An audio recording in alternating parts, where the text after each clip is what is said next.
Alright, found it. So this is from Golden Age of the Moor by Ivan van Sertima. Great book. Great book, right? So this is page 93. The 700 years that the Moors dominated the Iberian Peninsula, we weren't just there, we dominated it, was an era during which many people, mostly of European descent, were either migrated or were brought to the lands of Arabia and North Africa. Although large numbers of blacks were brought from the Sudan during that era, studies of the slave traffic of the time show that numbers of peoples of Slavic, that's where slave comes from, Slavic, and European descent placed into servitude far exceeded the number of Sudanese or other blacks brought and sold by Moors. So they always try to say Moors sold black people, Moors sold Africans. Well, first of all, you're a Moor too. Second of all, everybody was being sold. It wasn't about skin tone. It was about status, just like it is today. Yeah. Status. And if you want Moors to apologize, I'll straight up apologize. I apologize for violating our own law and selling our own people into bondage. Meanwhile, today, blacks and Indians, who are very own people, are selling us into bondage right now. But we don't want to talk about that. We want to talk about emotional stuff. So if you want an apology, there you go. I apologize. Now let's fix the issue. This part, played out by European captives or slaves in the making of the modern North Africans and Middle or Near Easterns, has been ignored by historians to such an extent that most people are not even aware that such an era ever existed. Most people don't even know that we had them in bondage. No. Because the Europeans taught us that they were this superior power. They didn't just came into Africa and stole us because they had guns when we invented the gun. Right? So here we go. According to James Willard, an author of Lost Worlds of Africa, Muslim Africans, Moors, brought millions of European slaves over the centuries into North African ports of sale. Tangier, Algiers, Tunis, Tripoli, Fez, and Marrakesh, and the northern Egyptian towns. Literally, millions were documented as being freed in North Africa by various Christian organizations in Europe. So they would petition. They would raise major finance to free their European counterparts from our bondage. Because we were doing also, foul shit too, you see? But the Europeans aren't going to teach you that. No. You were in the superior power because you had the Moorish Empire, you were controlling shit. They're not going to teach you that. Because they want to create an image of us never being anything, so we won't be anything. Yep. You see what I'm saying? So they have this subconscious role of them in the superior position when obviously they weren't. And this is a scholar saying this, not some black leader just talking. He's backing it up with his book, and then he has references. See what I'm saying? Right? In Nature Knows No Color Line, J. Rogers, also cites notes of Sir Walter Scott on Spanish chronicles, which say that European Christians in Spain were forced to pay tribute to the Moors in the form of women, concubines, right? And this is also why in the American Revolution, the daughters of the American Revolution, the Europeans were revolting against us because we're the Americans. You see? Because we were doing stuff to their women, you see what I'm saying? Many of the same Europeans brought by the shipload to Africa were sent to America, where they remained in indentured servitude. Is that complicated? No. Do they teach this in our schools? Not at all. We don't learn. Do they teach this in black? Right? This woman I'm talking to, she went to HBCU. I told her about this. She said, I never learned any of this. So you go to a historically black college and university, but they're not teaching you how you used to dominate Europeans. Now, this isn't coming from we used to dominate them, but they're not telling you what it was. The real history. Yeah, true history. But you went to an HBCU, but you're talking about Moors enslaved Africans, but these so-called black leaders won't teach you this. So who's enslaving you right now? Yeah. Still Moors, but you think Moors is just some group, when Moors is our bloodline. You see what I'm saying? So our people think, it's come on. Yeah. Literally, they're not teaching any of this. And they know it. Come on. All right. Let's try to get back on topic. What the hell? All right. So we talk about housing. Talk about they can't force locate us anywhere. Yeah. Right. Without our consent. Right. Yep. States shall take effective measures and where appropriate special measures. So there's already a difference, right? So they're going to take appropriate measures and where appropriate special measures. That means money. That means they're going to fund it. Right. To ensure continuing improvement of their indigenous people, right? Economic and social conditions. Particular attention shall be paid to the rights and special needs of indigenous elders, women, youth, children, and persons with disabilities. Right? What else we got here? What else article? Right. Article 25. Indigenous people have the right to maintain and strengthen their distinctive spiritual relationship with their traditionally owned or otherwise occupied and used lands, territories, waters, and coastal seas and other resources, and to uphold their responsibility to future generations. So they're saying we have the right to our stuff, and we have the right to make sure that our stuff is good for our next generations. I was talking to someone she lives in the Great Lakes area, and she was telling me how like it's destroyed due to like gentrification and stuff like that, but the people aren't doing anything about it. So it's kind of like, you know, they're holding the state accountable and us, because the other half is us. You know what I mean? The majority of it is us, and then getting these Europeans to fund our stuff because they destroyed our stuff, and that's literally right there. Right? Black people like to point the finger and not want to do and don't want to do shit. Article 26, Clause 1.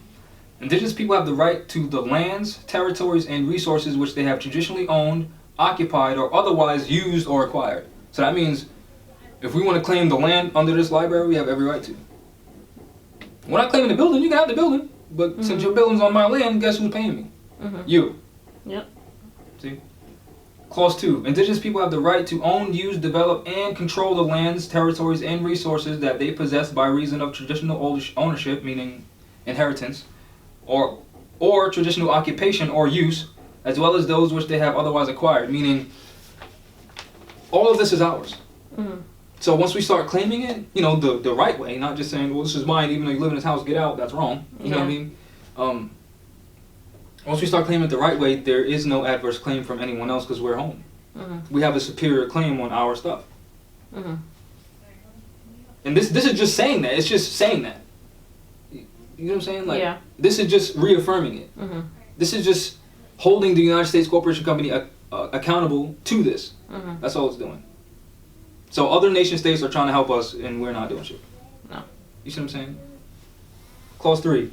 States shall give legal recognition and protection to these lands, territories, and resources. Such recognition shall be conducted with due respect to the customs, traditions, and land tenure systems of the indigenous peoples concerned. Again, the states are obligated to us once we start enforcing it. And if they don't, guess what we get to do? We get to go out to the rest of the world, the United Nations, and say they're violating international law, they're violating our treaties, they're violating our rights, we need help. Can you help us, please? Since they already recognize us as indigenous people, they're like, yes, we can help you because you have a nation now. You're competent now. We see that you're trying, we're going to help you now. Right now, we're not trying, and they're still trying to help. You see what I'm saying? Yeah. All right, let's see that right 20 here. All right, so indigenous people have the right to redress by means that can include restoration or, when this is not possible, just fair and equitable compensation for the lands, territories, and resources which they have traditionally owned or otherwise occupied or used, and which have been confiscated, taken, occupied, used, or damaged without their free, prior, and informed consent. So this is pretty much saying, if your community has been gentrified already, you can come back, sue the hell out of them, and get something out of it. By enforcing, you don't say, like, you can't say you kicked us out of our stuff, gentrified our stuff, because you're racist. Nah, you would say you violated international law. You see what I'm saying? Like, the argument's the same, but it's different. Yeah. One holds more weight. Exactly. One has a standing at law, the other's how you feel. Yeah. Literally. Yeah. Right. So, you know, read more. There's like 30, I think there's only like 34. No, it's or not. 46. It's not long and it's not a hard read at all. Yeah, it's just a lot. You know, it's just lengthy. It's not hard and it's not difficult to understand. It's just promise lengthy. you, once you start at the top and start reading, you're gonna want to read the whole thing. Yeah, you're gonna be like, wow, this really, like, we have all this power, like, right? So let's talk about, you know, the economic gain, just as an example, right? Now, in my book, I talk about how Roger Williams wrote in his book that the Gentiles, he's talking about us, are gonna love his name, blah, blah, blah, blah, blah. Now we have Roger Williams Park, Roger Williams Housing, Roger Williams University, Roger Williams Elementary School. So all this stuff is named after these Europeans. And they get the benefit off of that, right? Now Article 11 states, indigenous people have the right to practice and revitalize their cultural traditions and customs.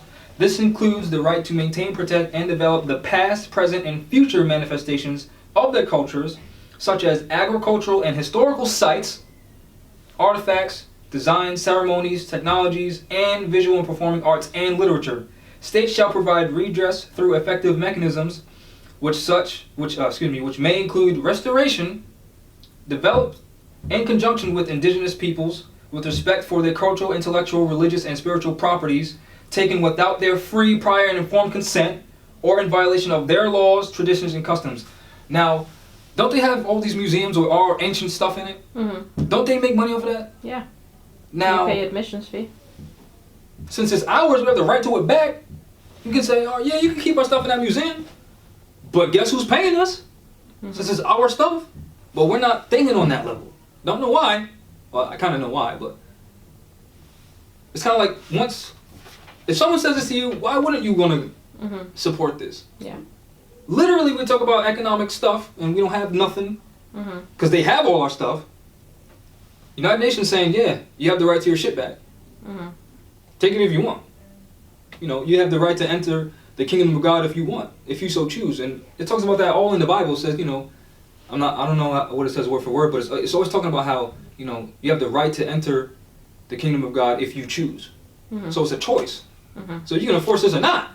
You get what I'm saying? Like, I wish I knew exactly what, but it repeats itself. It's like, you know, you can enter into the kingdom if you so choose or whatever, but it mentions a choice.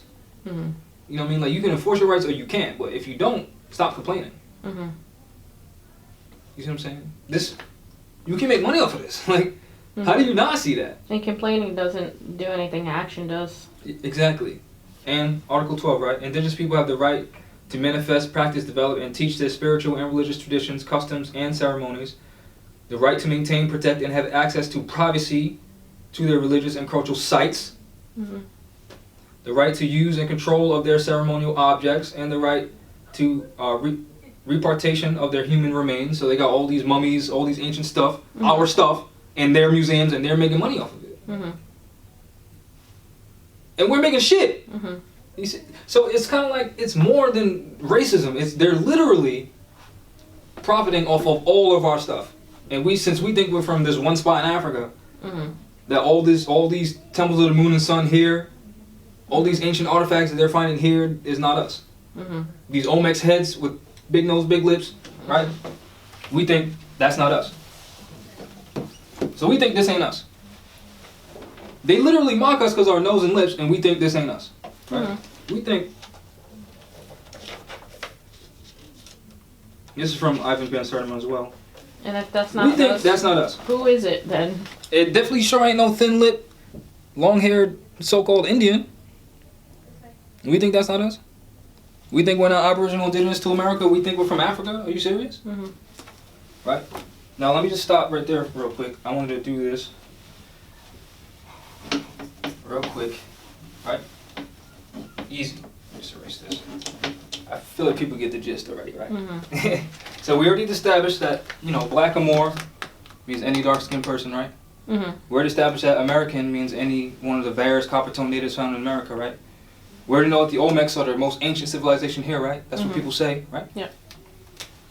Now, Noble Drew Ali talks about how the true and divine name of Africa is Amexem, right? We already know all the continents used to be connected. So this would be Northwest Amexem, right?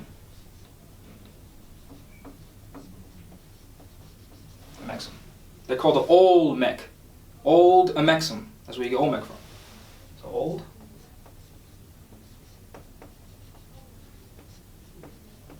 You can also see how you get Mexican from that too. Right? That's where you get Olmec. And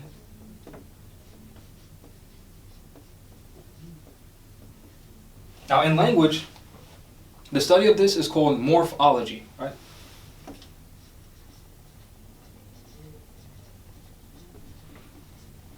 Now what does morph mean? To change? Yep. So like the Power Rangers, I like these. It's morphin' time, and then they change, right? That's how you figure out what it means. Yeah. To change. And ology is to study, right? The study of. Yeah, or the study of. So to study the change. So you're studying how things change. That's it, right? And then the process in linguistics is called transliteration. Do you want me to get a close-up of this? Yeah, after. Oops, transliteration. It's kind of hard to talk and spell at the same time. All right, transliteration. All right, cool. What does trans mean? Transfer, transgender, transportation. To To change. Yeah. Mhm. To change. Litter is letter. And that's an action. Mhm. So the changing of the letters. See how the letters change? But they're the same, Mhm. same word, right? They have the same root. Same root word. That means they are the same word. Mhm. See? That's like, for example, text TEXT versus text TXT. Mm-hmm. We're doing the same thing. Same thing, right? Mhm. Okay. Now, a Mexam is the ancient name of Africa.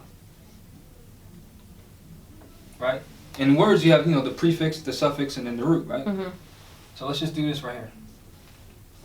Take that prefix and take that suffix. We have America. Aren't these people copper toned?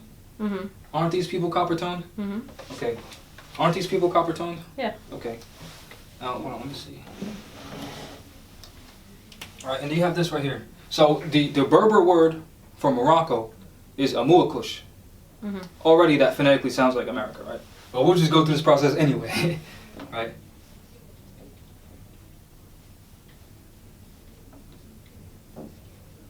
Amuakush. You can already see how that sounds like America. Mhm. That's the Berber word for Morocco. Again, same root word, because vowels, A-E-I-O-U, they're interchangeable. Mhm. Right? Now, Al-Moroccan, that means descendants of the Moroccans, descendants of the Moors, right? Mhm. Same root word. Right? Mhm. Transliteration, changing of the letters. Right? So you drop this L, that, the first vowel changed to a E, the second changed to an I, and then that C is dropped, right? So you got, that changed to an E, changed to an I, one C is dropped. Is that simple? American. Do you see can any of this, can you get the word Indian from any of that? No. Nowhere is there Indian, India. No Indo. No. But you do have this. The same root word, right? Amer. You get a mare from that, Mhm. right? Same root word. M-O-M-E, vowels are interchangeable. Mhm. And in Egypt, this means water. Water, right? I didn't feel like spelling water out. Well, let me just do it just for people so they, if they want to take a picture or whatever. And we know, well, if you read, you'll quickly find out that the Dogon, who are a tribe from the nation of Mali, who was part of the Moroccan Empire, other Moors have been traveling across the seas for forever. We're known as a sea-fretting people. Mhm. And then the Cherokee word, in Cherokee that means water. Same root word, M-A, Mhm. M-U, M-E, M-I. Same thing. And then you're going to deny that you're Moor? You're going to say you're Indian? It's right there in our language. Literal culture's in the language. This is why they don't teach etymology. Mhm. This is why they don't teach transliteration, Mhm. permutation, morphology. And if you go back to the Willie Lynch letter, Mm-hmm. that was one of the first goals, is change the language Yep. to disconnect the people. And then in the Bible it talks about the Tower of Babel. Mhm. The people speaking the same language, they're undefeatable. Mhm. And then they came in, confused the language. That's the connotative and the denotative. That's not knowing what etymology is, so you can't separate the wheat from the chaff. And we think we're having an argument when I say we're not Indian. Prove. Disprove this. Mhm. Prove that we're Indian. Mhm. People try to say, prove that you're Moor. Here, prove that I'm not. Mhm. And then expatriation on the United States, it says, if you can't prove that, let's just go into that. If you can't prove you're a Moor, then you're a Moor, or you're a Moor subject, right? Mhm. So citizenship of the United States, expatriation, and the name's the country again, right? Mr. Phillip charged the affairs to Mr. Root, Secretary of State, August 3rd, 1906. Right? Sir, there are strictly speaking no Moroccan laws relating to citizenship of Moorish subjects in Morocco. The fundamental laws of this non-Christian country are based entirely upon the Islamic code, no part of which treats the subject of citizenship. That was page 459. This is page 460. There are, however, numerous treaties. Brother Abdullah's book talks about all the treaties between us and the Europeans. Mhm. Between the various Christian countries, because the Europeans were predominantly Christian, and the Moorish Empire, by means of which citizenship in this country is defined. But as I understand from the above acknowledged instructions, that it is not the desire of the department to call for a report upon such lines, I will therefore confine these remarks to general conditions existing, which may possibly be some of use in connection with the information desired. So they're saying we don't want to go too far deep into this because then it starts exposing more truth. Pretty much that's what he just said. Yeah. You see what I'm saying? Number one, citizenship in Morocco may be said to be governed by the laws pertaining to the same in other countries, with the exception that all persons residing in Morocco who cannot prove foreign citizenship or protection are considered ipso jure by law. That's what ipso jure means, as Moorish subjects. So you have to prove that you're not a Moor. Mhm. You Not the other way around. because this is Moroccan dominions. Mhm.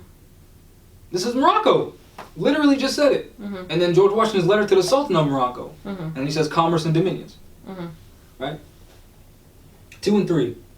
Moorish subjects lost their nationality only by becoming naturalized in or protected by another country having treaty relations with the Moorish Empire. That's the 14th Amendment, where we keep trying to be U.S. citizens when we will never be U.S. citizens. Mhm. And that's Section 12 of the original Article 13 in its 20 sections. And then the Dred Scott case, and it says blacks and descendants of Africans aren't U.S. citizens.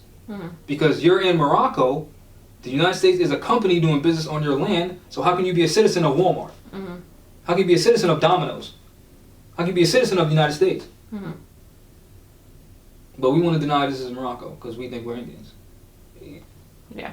But these Europeans are talking about this Mhm. and how to hide information from us. You see what I'm saying? Yeah. Right? And we can go more, but we don't need to. It's already clearly stated. Yeah.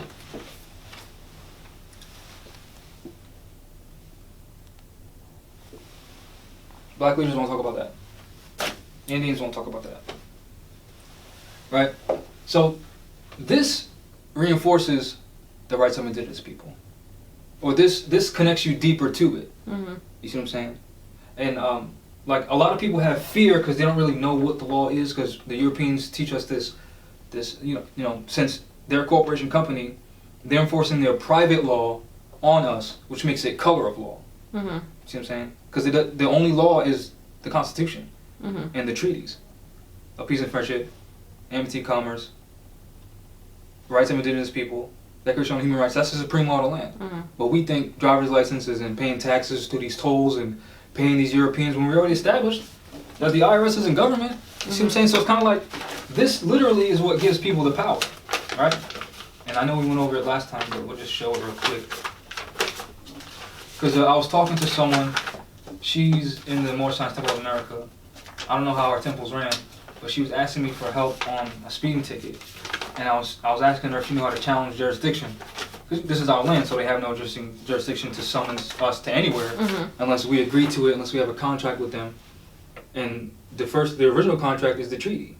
So, and it only states if we harm someone physically, a crime, then the venue is a consular court. And it only pertains to crimes. And then the rest, like the civil issues, the Supreme Court has jurisdiction over that. That's a federal jurisdiction. That's diversity of citizenship. So it's kind of like, once you realize you're not a U.S. citizen, you're a Moor, that's diversity of citizenship. That's jurisdiction to have no right to speak to you. So your nationality is your shield. Mm-hmm. You see? Yeah. And she was kind of like, yeah, but the Prophet told us to be law-abiding citizens in the government in which you live. Well, first of all, the United States isn't your government, and you can't live in that. Yeah. So it's kind of like people need to know like that stuff, because there's a lot of fear going on because there's, not enough knowledge.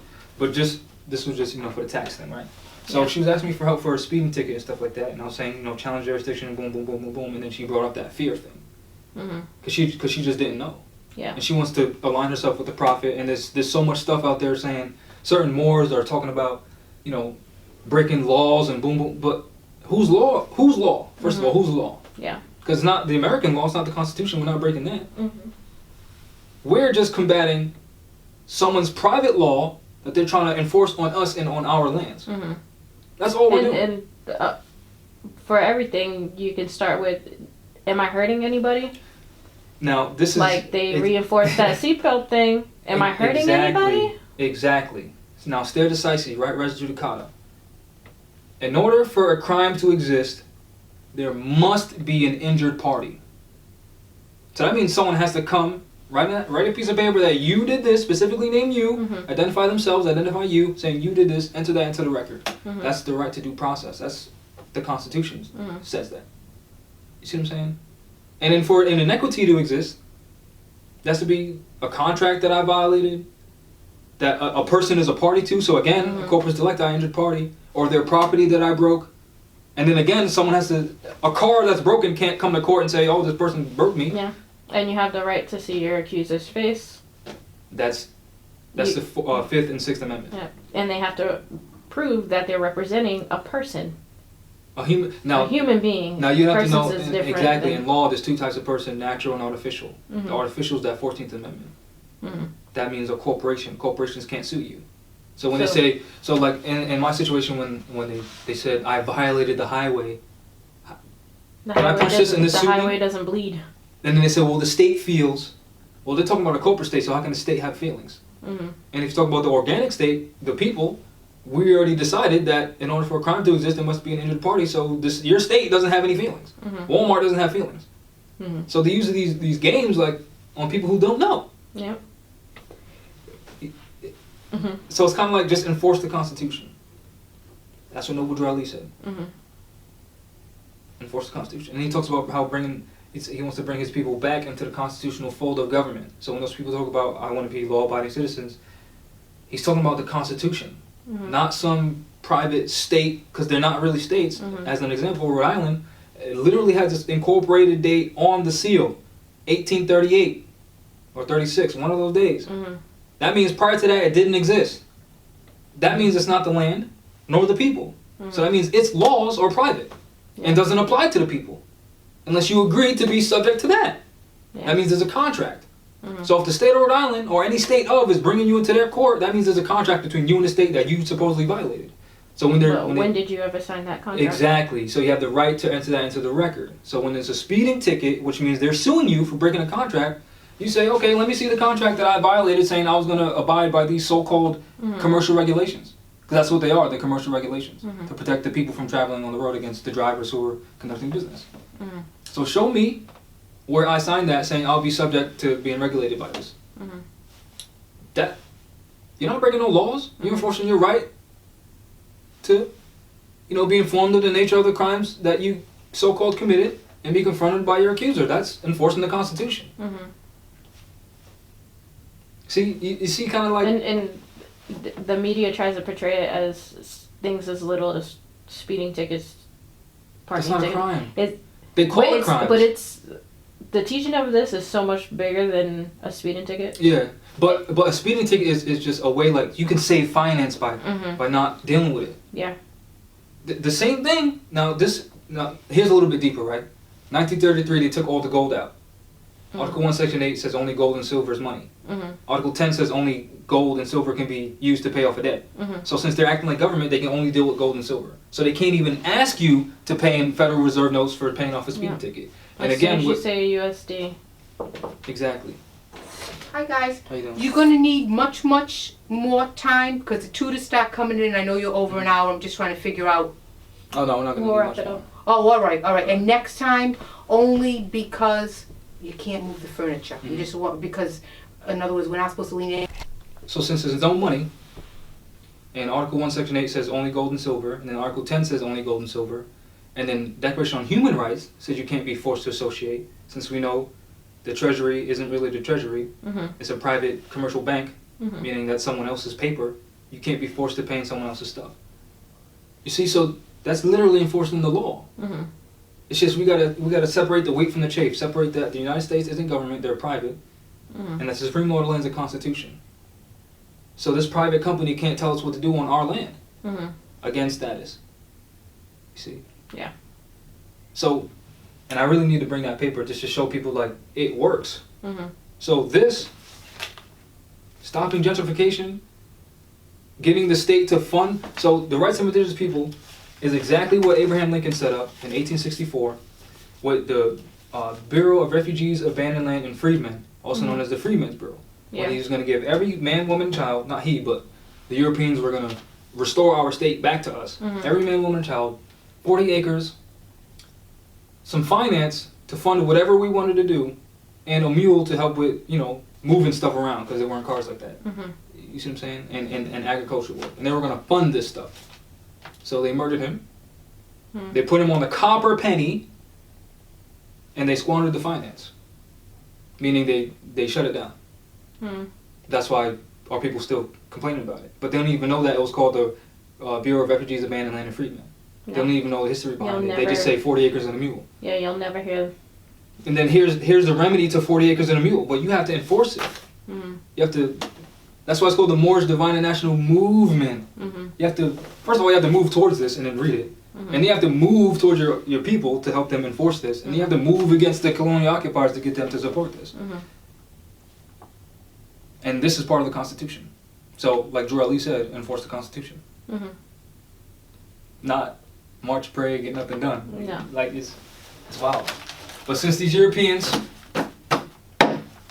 trying to put us on a time limit, because we don't have our own library to go to, because we just don't, we have to leave. Yeah. Which, sucks, but until we get our own building, this is what we're going to have to go through. Until our people wake the fuck up. So, peace.